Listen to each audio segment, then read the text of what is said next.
Welcome to this webisode on evangelical poverty. Note the adjective evangelical. In life, we find so many goods that can be obtained and possessed.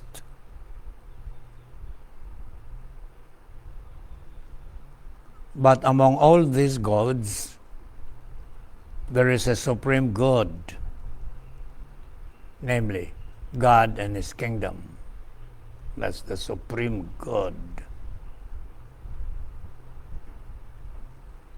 The consecrated person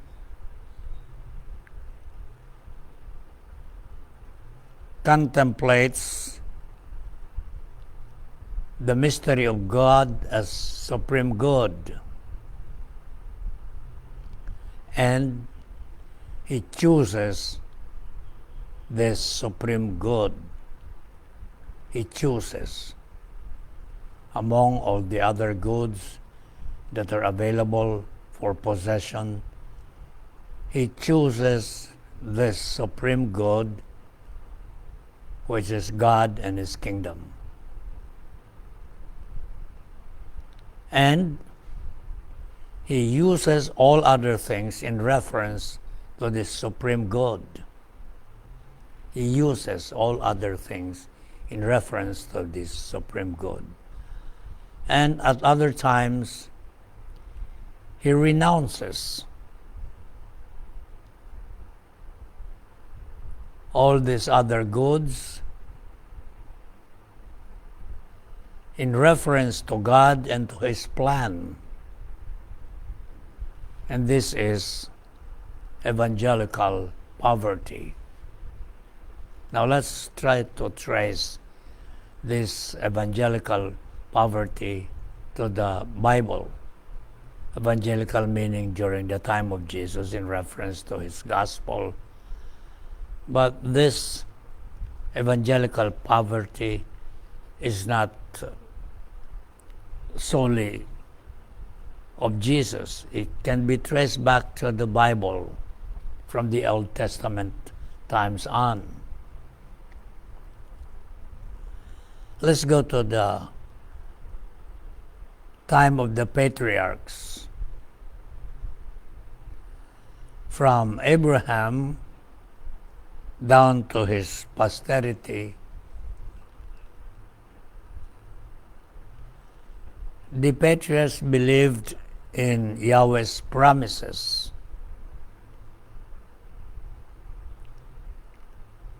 And what are some of the promises of Yahweh? And the most important promise of Yahweh to Israel is abundance of material goods. And so Yahweh promised this abundance of material good to Abraham and his progeny.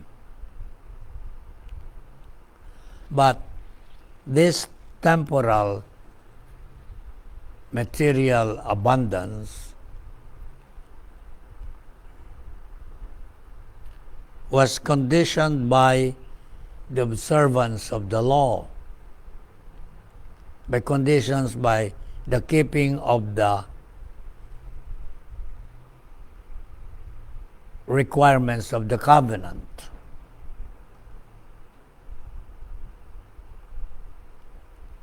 So for the patriarchs,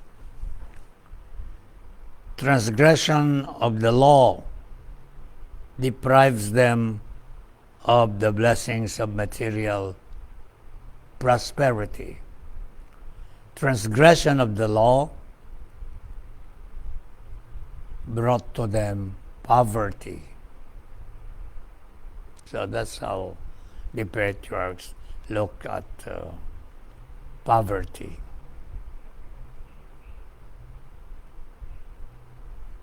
Now, when the sages came, the wise men came,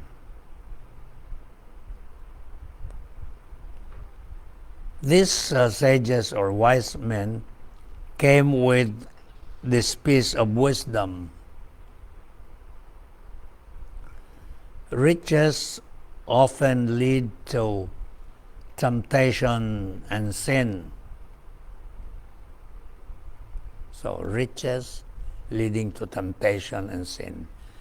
And poverty is a temporal retribution of sin. Poverty is a temporal punishment of sin. That's how the sages look at poverty.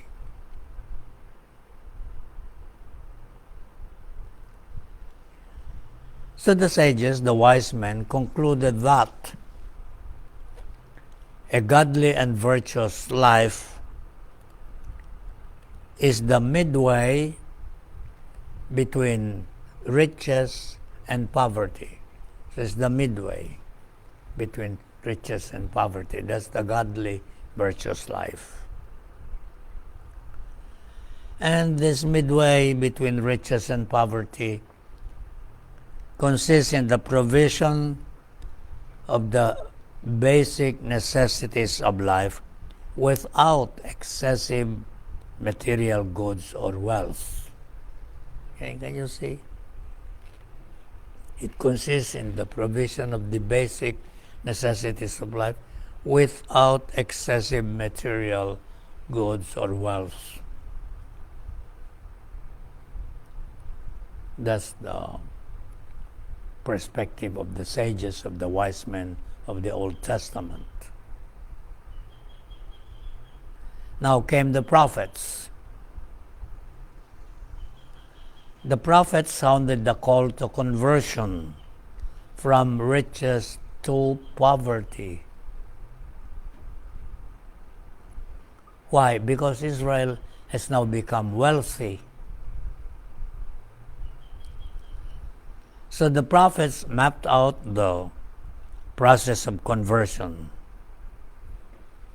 Israel, during the years of their desert sojourn, was very, very poor. You remember the 40 years of sojourn in the desert?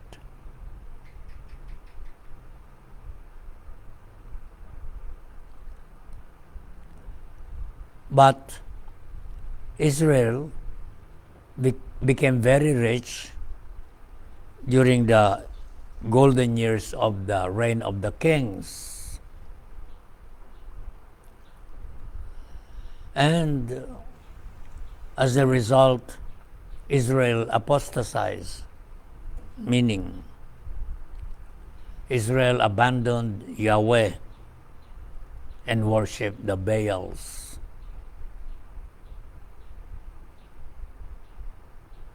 By the way, Baal was the god of fertility, the god of prosperity. Therefore, the prophets called Israel to a return to the poverty of the desert. And that was needed to bring her back to Yahweh. See? Poverty, bringing back Israel to Yahweh.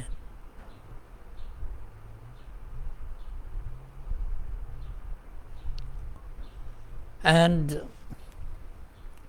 the prophets said that poverty is a detachment of affection from material goods. Detachment of affections of material goods. And so this was the call of the prophets.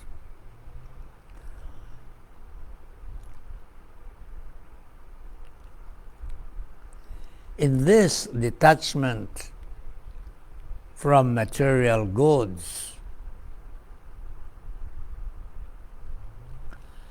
dependence marked the word dependence on Yahweh in everything was of paramount importance. If you read the prophets, say Amos, Hosea, the more aggressive ones, they fulminated against the rich.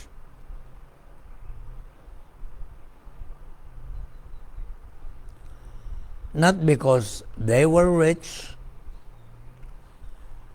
but because they trusted in their material wealth rather than in Yahweh.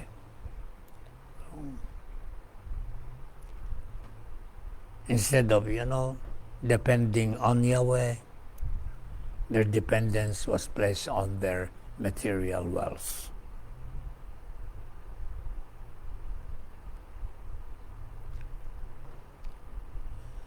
And the prophets lauded the poor, not to exalt poverty, no, not at all, but to recognize their trust in and dependence on Yahweh, into whose hands they commended completely their life. So that was very strongly affirmed by the prophets. And the prophets transpose material poverty to the level of spiritual poverty.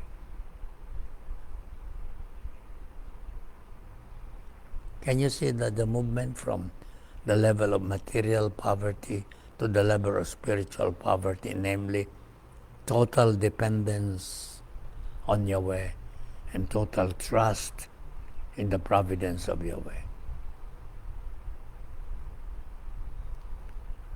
Now comes Jesus. We are now at the New Testament times. Jesus taught that the poor are privileged. In Luke 6:20, he says, "Blessed are you poor, for the kingdom of God is yours." So, your material poverty. In Matthew, however, Jesus teaches, "Blessed are the poor in spirit," spiritual poverty. Jesus is in no way exalting material poverty or the lack of material goods. No, not at all. Neither is he declaring the poor as blessed because of their material poverty. No, not at all. Material poverty is not an end in itself, but it's just a means to spiritual poverty, namely to that dependence, total dependence on God, and total trust in God and in His providence. Now, the Christian, namely the materially poor and the materially rich, they are all Christians. The materially poor and the materially rich are all Christians, must be poor in spirit.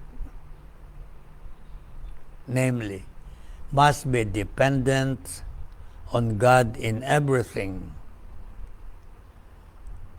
and even willing to forego material things to be free for God,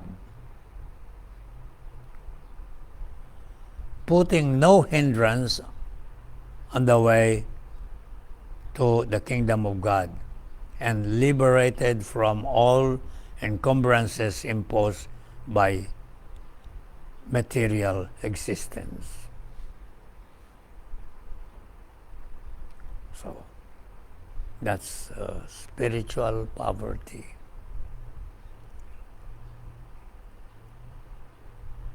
dependence on God in everything, willingness to forego material things for the sake of the kingdom, and a liberation from all the encumbrances imposed by material existence. Now, if a Christian desires more, desires to be perfect, decides to follow Christ more exclusively, he makes a vow out of poverty. In view of this vow of poverty, he chooses material poverty as a means to spiritual poverty. And spiritual poverty puts him completely in the hands of God, on whom he depends in everything. So I hope you get right what is evangelical poverty.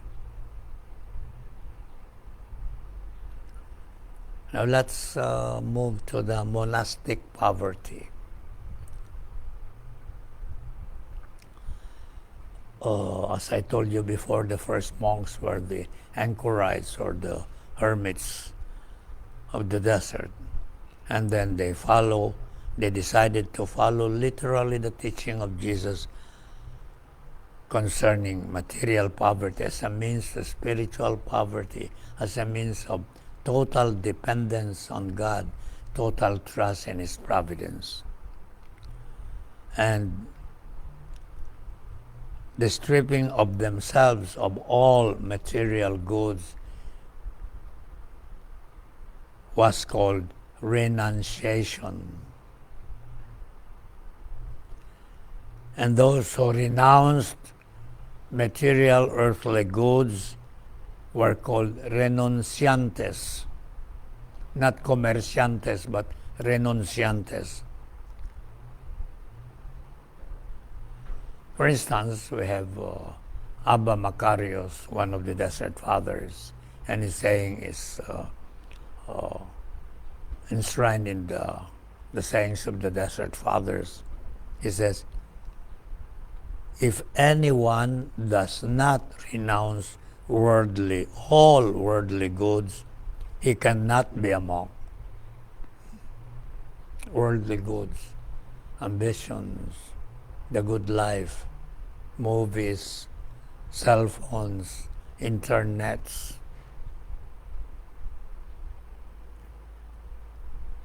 If anyone does not renounce all worldly goods, he cannot be a monk. Yeah, but very well the anchorite was still constrained by a material concern. He had to eat, and he had to provide his own food, frugal though it was. He had to cultivate the desert land, sterile though it was. He had to grow his vegetables, difficult though it was. But this was his material poverty, as was his simple and austere dwelling place. He was set to attain the freedom of the heart, the inner freedom with which he hoped to see God. And this inner freedom, the freedom inside him, that is called the freedom of the heart, determined what he ate and what he built as his house. But his complete dependence of God was always there.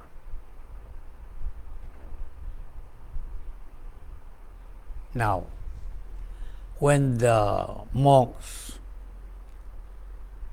started to live in communities,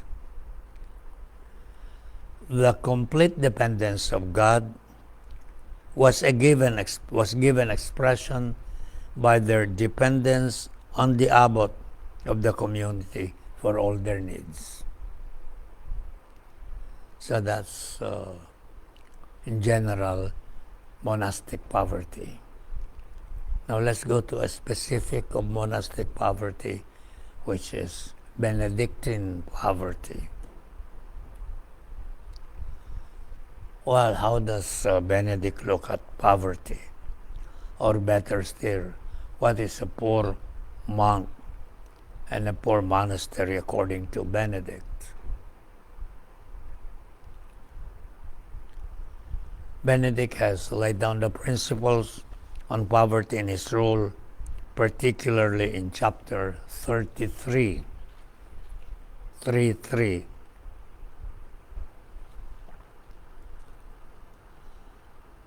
And when someone becomes a monk, he renounces everything. And this renunciation is absolute renunciation, absolute. Absolute means the monk cannot own a single thing, no matter how small or insignificant the thing is. As he says in the rule, chapter 33, anything whatever, whether book or tablets or pen or whatever it may be, since they are not even permitted to have their own bodies or wills at their own disposal. Nothing, absolutely nothing. As a monk, my body is not on my own. As a monk, my will is not my own. The phrase used by Benedict in the rule to describe this absolute renunciation is the Latin nihil omnino. Nihil means nothing, omnino at all, nothing at all.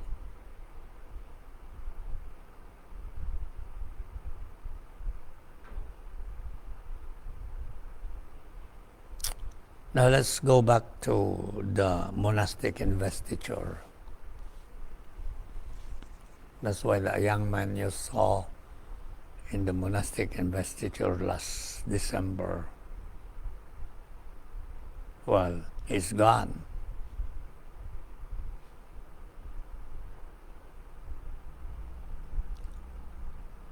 The investiture is described very briefly but succinctly this way.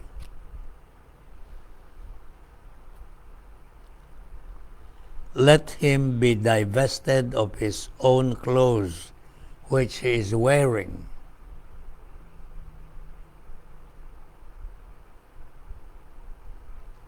And this articulates the nihil omnino of the rule, nothing at all. The monk divests himself of all bonds of earthly things. So, in a way, he is literally naked, although during this investiture, the one to be invested does not stand there naked. He is naked, standing in an act of oblation before God. Have you seen the monument of the oblation at the entrance to UP, the University of the Philippines? Naked. And even the document, the monument, even the genitals of this monument are there, seen, naked.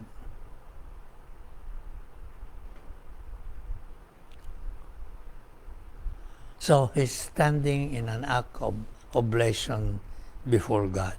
From now on, he depends on God alone.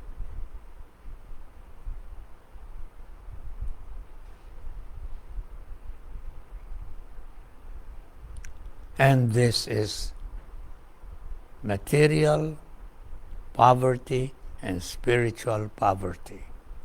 He depends on God alone. In his nakedness, in his neediness, in his poverty, he depends on the Abbot for all his necessities. On the Abbot for all his necessities. As a symbolic expression of his total dependence on God. For after all, the Abbot is believed to hold the place of God in the monastery. You'll find that in chapter 2 of the rule. So that's the poor monk, naked, standing in an act of oblation before God. And he depends on God alone, on God alone. So that's his material and spiritual poverty.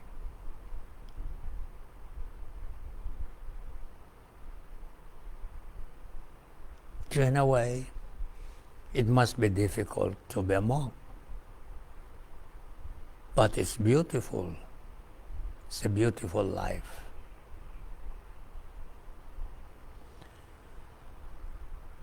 But the monk has to live in a monastery. This is not the Cenobitic tradition.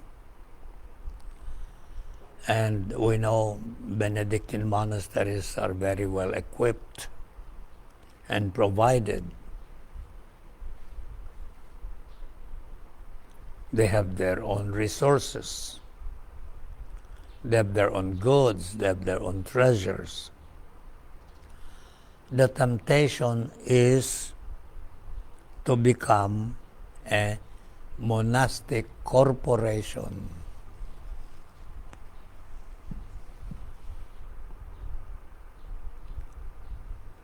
And more so because they're already incorporated with the Security and Exchange Commission, the SEC.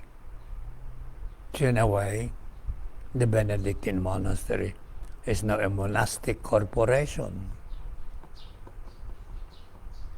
But the monastery is not a business firm. Any semblance of merchandising should be cut off, and no practice of fraud or deceit is ever to be attempted in the monastery, and especially in the sale of the acts of the artifacts of the monastery. So that's why in the investiture, you cannot be fooling people, deceiving people,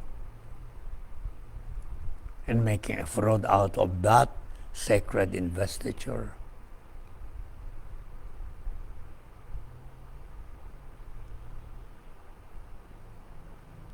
Now this is what you find in the Rule of Benedict, chapter 57.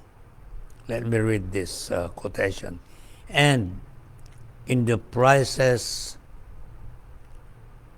that's the sale of the artifacts of the monastery, and in the prices, let not the sin of avarice creep in, but let the goods always be sold a little cheaper than they can be sold in the world, that in all things God may be glorified. Benedictine monks and nuns, I don't know if they're good merchants.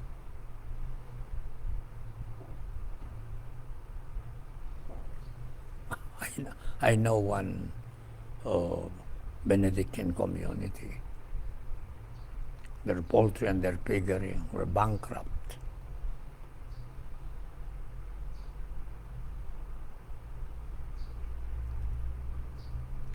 So, this brings again the monastery back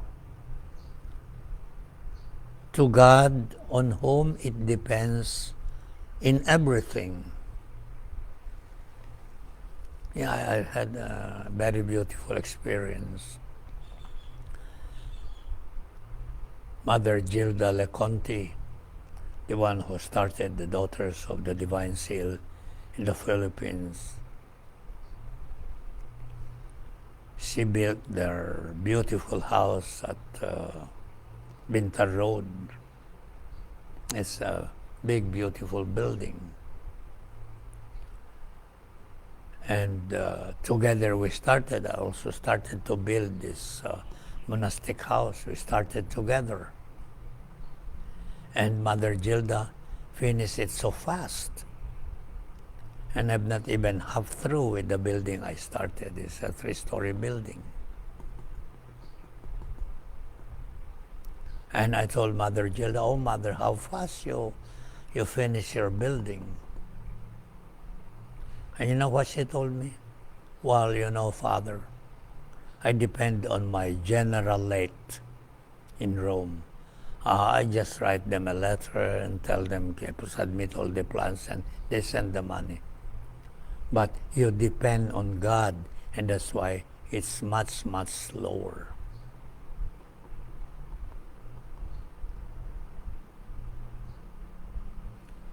The riches of a monastery is not in earthly goods, in material things, but is God Himself. It's very encouraging that those who come to Christ of the Desert, well, Christ of the Desert is very poor. But those who come to the Christ of the Desert, even those who do not have a kind of keen spiritual sense, as soon as they enter, especially when they come to this chapel, then they sense something. They sense something.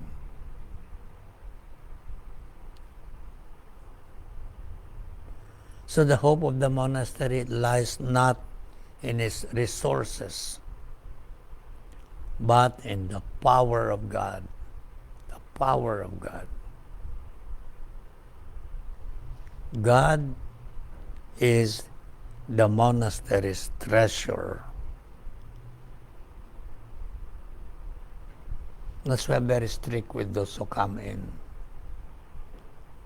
I'm very strict in the keeping of the gardens clean and free of smoke. Because those who come in should somehow feel the presence of God, who is the treasure of Christ of the Desert. And the goods of the monastery are not associated with material goods, but rather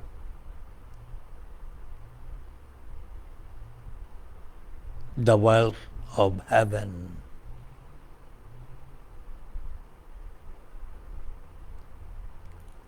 Now, look, Benedict, for instance, regards the ordinary goods which the monks use in their daily life as sacred vessels of the altar. You find that in the Rule, chapter 31.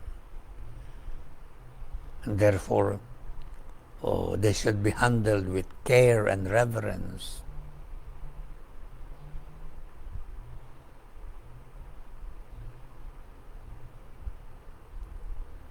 The monastery then is an ecclesiola,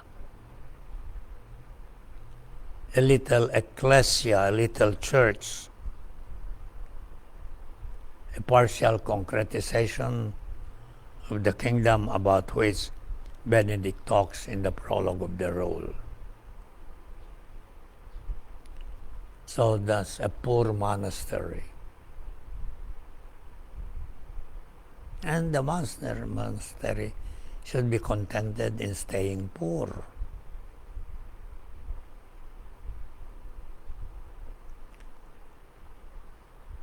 Now, when we talk of the poor monastery, we have also to talk about corporate poverty. In business, you talk about corporate accounts. Very well, the individual monks can always live in poverty. But the monastery itself should bear a corporate witness to evangelical poverty, to the total dependence on God, to that complete trust in God's providence. Individual poverty does not suffice. Corporate poverty should shine forth from a monastery.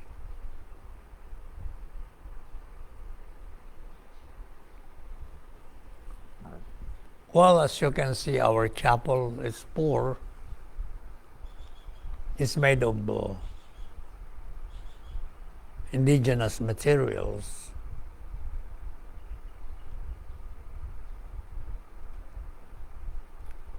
For instance, those from Europe and the States who came here,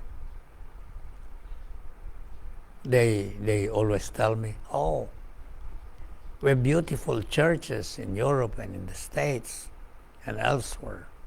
Huge, beautiful. But your chapel is one of its kind.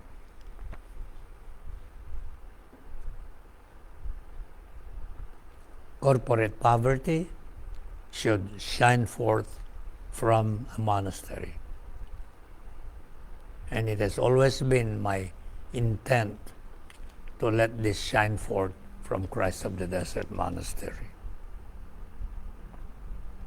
Now, with regards to corporate poverty, there arise several difficulties which pose some problems. First, the balance between reasonable economic stability and holy indifference to material goods.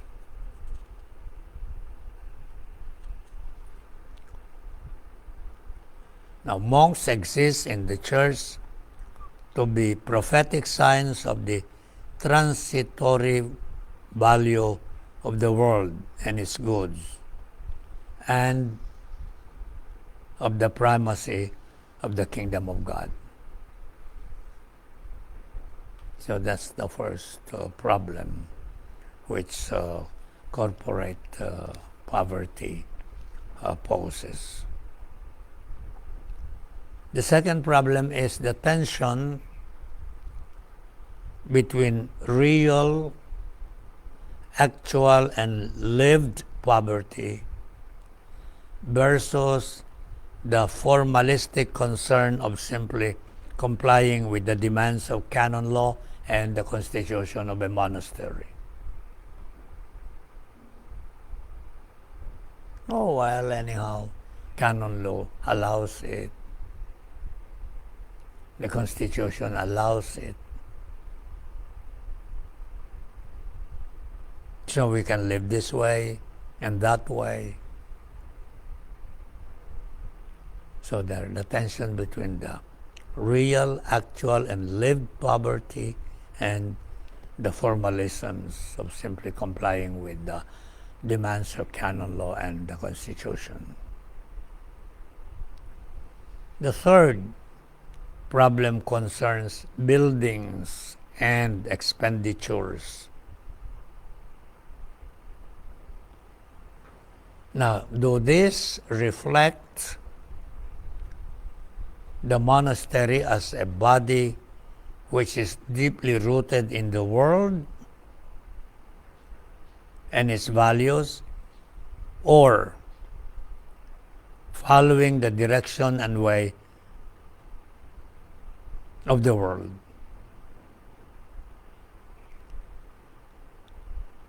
And instead of following the direction and the way of towards the eschatological kingdom.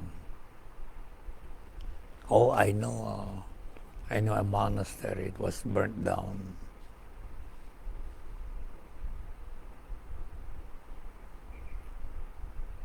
But after the conflagration, they built bigger and more sophisticated buildings, including a very sophisticated chapel.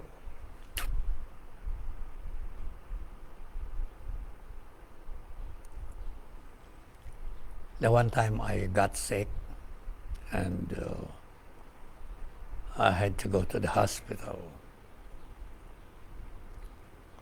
I told my driver to bring me to the provincial hospital in Vigan. I said, provincial hospital, there are no private rooms. You are going to mix with the people there at the wards. And I said, no, don't say anything now. Bring me now to the provincial hospital because I'm dying. Actually, I was not dying, but that's what I told him. And so when I landed at the provincial hospital, the chief nurse was a very religious woman, and the other nurses were rattled. Where will they put me? And they decided to put me in their ICU, one-room ICU, which is very poor. And then, well, they had to do x-rays and things like those on me. But then the radiologist of the hospital, the provincial hospital, was not around, so, but the x-ray has to be read and interpreted as soon as possible. So I asked Francisco to go to St. James Hospital and to look for a Benedictine sister who is working there as head of the nursing department. And so you request the sister to have my x-ray read and interpreted by the radiologist of St. James Hospital. And so from the office of the sister to the clinic of the radiologist, it was quite a long way. And the sister asked Francisco, why did Father not come to us? Why did he go to the provincial hospital for confinement? And Francisco did not make any reply. When they were at the middle of the corridor leading to the office of the radiologist, bakit hindi nagpa-confine si Father dito? And Francisco said, maybe she thought I did not understand her English, so she spoke to me in Tagalog.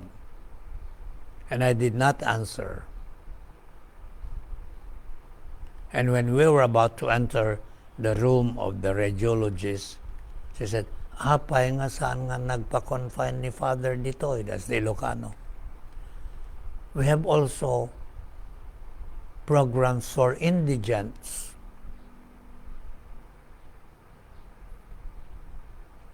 And then when Francisco came back to the provincial hospital and told me related to me the event, I said, go back to that Benedictine sister. Tell her I am poor, but I am not indigent and miserable. You see how even consecrated persons can look at realities that way. I worked in Tondo in the early 70s. I trained in community organizing, CO. There was one religious sister, consecrated person, who was also training there. And her congregation owns a hospital. I'll not tell you what is the name of the hospital, not to embarrass the congregation. And she told our group, the trainees for CO, well, if there is any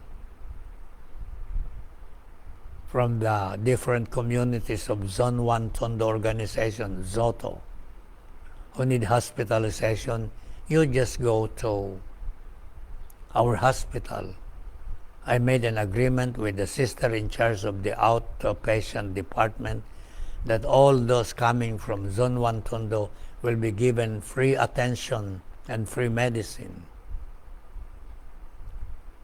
And so one of the priests, well, a very naughty one, I suppose, who was a redemptorist, he pretended to be sick. So he dressed up with the poor maong pants, with, very poor quality, and an ugly, a dirty-looking T-shirt, and he used his rubber shoes. Or during those years, rubber shoes were not yet the in thing. And so he went to the hospital, and so he had to wait. And then, when it was his turn, the sister in charge said, "What's your name? What's your problem? What do you feel?" Yeah, just that way. And the poor sister did not know that the Reverend Father was just trying to test how they relate with poor people. And when that sister was with us in Zone 1 Tondo, arrived there at the outpatient department, "Oh, Father!" Oh, and then they said, "Oh, you're a priest, I'm sorry." The Reverend Father said, "Now, sister," he gave her a piece of his mind. "Now, sister, in this your hospital, father or no father, priest or no priest, treat people with reverence and respect, even if they are poor."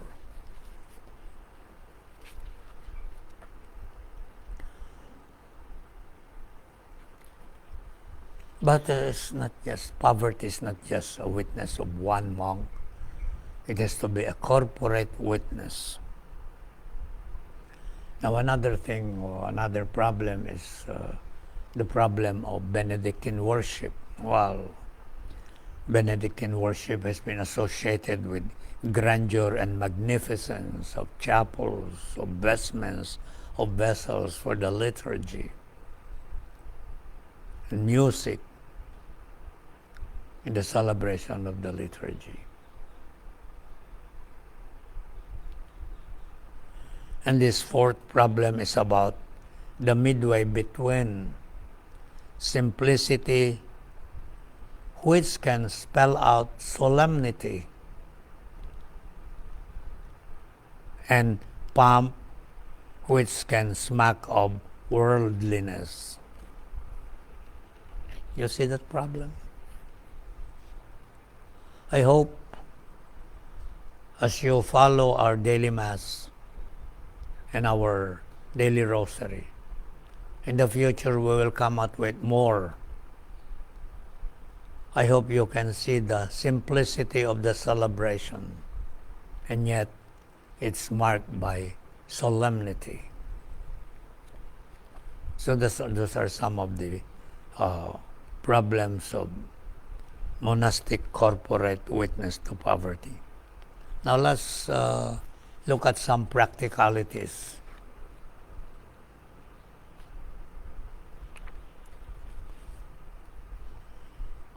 In every man,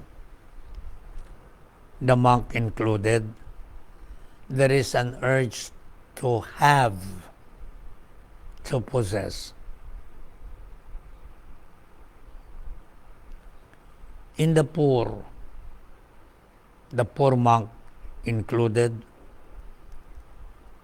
there lurks within himself or the tendency to compensate what one has been deprived of. Am I right?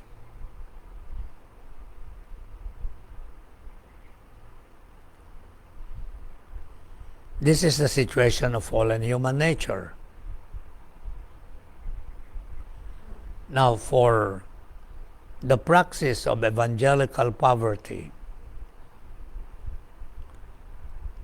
the following principles must be kept in mind and acted upon. A monk should keep objects which are necessary and not superfluous.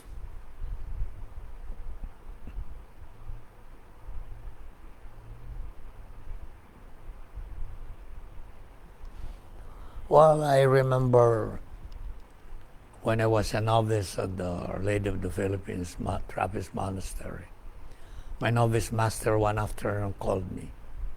He said, and he presented 2 big boxes, the size of a big refrigerator. And he said, Father Santos carried this one and I carried the other. And so I was afraid because the box was so big. And I don't know what was inside that box. And when I lifted the box, it was very light. Now let's go down there. There is a creek down, far away from the novitiate area.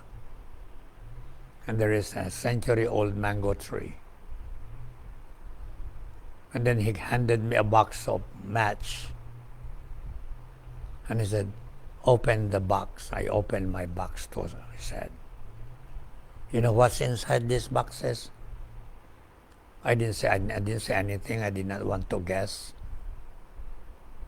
And you know what he told me? Before I opened the box. Oh, these are, letters, cards, little souvenirs. I brought them from the States when we came to the Philippines in 1970. And I have been keeping them before time was. Monks were allowed to receive letters and other forms of communication only during Easter and during Christmas. And I've been keeping all this with the intention that I will be praying for these people who sent me this and that and that and that. But truth to tell, I never prayed for them. So, burn the contents of this box, and I burned the contents of the box I carried. A monk should keep only objects which are necessary and not superfluous. And these objects are non-transferable. It's just for his use.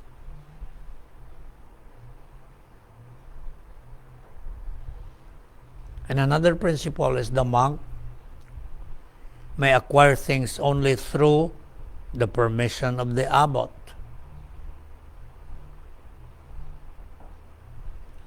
And a monk accepts both concession and refusal of the things he asks for with equal humility. Well, he requisitions something, and if it is not given to him, with equal humility he accepts. Now, concerning gifts which are offered,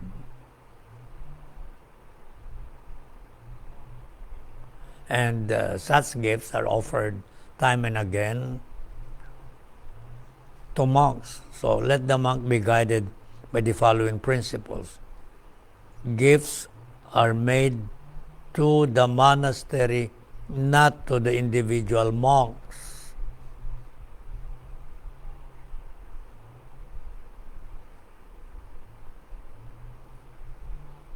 And gifts presented to individual monks must be presented to the abbot, who decides as to whether they may be kept or not by those to whom they are given. I remember in the Trappist monastery, I was assigned as assistant guest master. The guest master was a perpetually professed monk. And there were visitors, and they left a gift given to Father Victor. A very cute digital watch. And Father Victor, when we were entering the cloister, told me, "Oh, Father Santos, look at it. Isn't it cute?" "Oh, very cute, Father. I would like to keep it because it's very cute. But I have to present it to the superior. And if the superior will decide not to let me use this cute digital watch, then I have to be contented." I guess this seasoned monk was teaching me a beautiful lesson. And whenever it is possible, it is better to ask permission to receive a gift before it has been given. Then care of the property of the monastery is another area for the practice of evangelical poverty. In the rule, chapter 31, it is prescribed that the property of the monastery should be handled and treated like sacred vessels of the altar. And the monks should handle them not only with care but with reverence. Then let's talk about the sense of economy. A sense of economy has to be observed and developed and practiced. This sense will lead the monk not to waste food, electricity, water, etc., and to handle carefully tools, books, utensils, and clothing so that they can last longer. If some of these are lost or broken or destroyed, the monk who has destroyed or lost them should humbly acknowledge it and make the needed reparation. Now let's talk about travels and trips. There are also opportunities for the practice of evangelical poverty. At the outset, let it be noted that these trips and travels are not kind of a temporary escape from the monastic routine and discipline. It is not a kind of a break. And the monk is enjoined not to eat outside the monastery on the occasion of such journeys unless he has been given permission to do so. And he should be content with some inconvenience of the mode of travel. And the money he received is to be handed to the superior or the treasurer, if there are something left, with the accompanying clear itemization of the expenditure. And then the cell of the monk should be simple, no curtains, no amenities, equipped only with what he needs. I don't know, I have not seen the monastery, but those who have been there to that monastery told me, "Oh, the dining room of the monks, there are even coffee tables on the sides." Oh my God. What is it? Is it a hotel? Now let's talk now about the challenges of evangelical poverty, especially for you who are not monks, but you want to live the spirit of the evangelical counsel, especially of evangelical poverty. Now, poverty is not slovenliness in appearance, in clothing, and in person. No, not. A believer should be neat and clean, but without the modern aids designed by the market to appear neat and clean.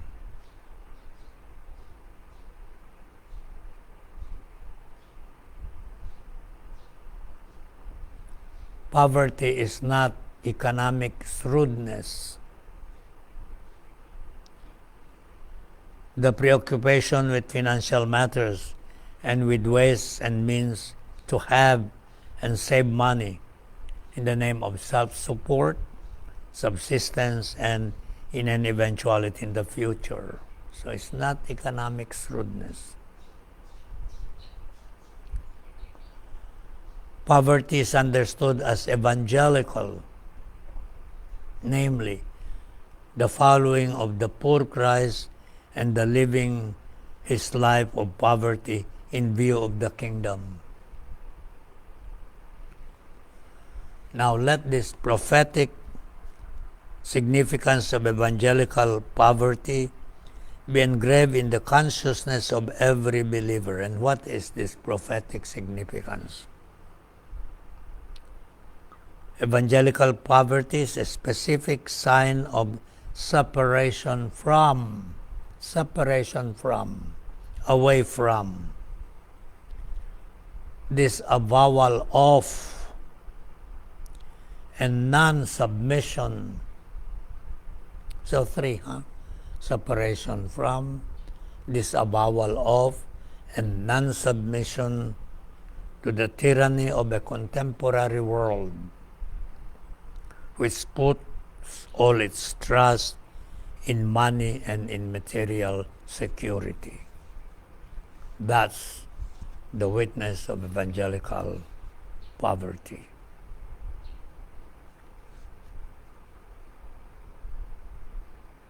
With this, I end this webisode on evangelical poverty. And again, I would like to request you who are following my webisode program to please subscribe to the YouTube. All you have to do is to press that red circle there marked subscribe, and you will be subscribing to the YouTube. You don't have to pay anything in order to subscribe to my programs. Thank you, and bye now. See you tomorrow again at the same time.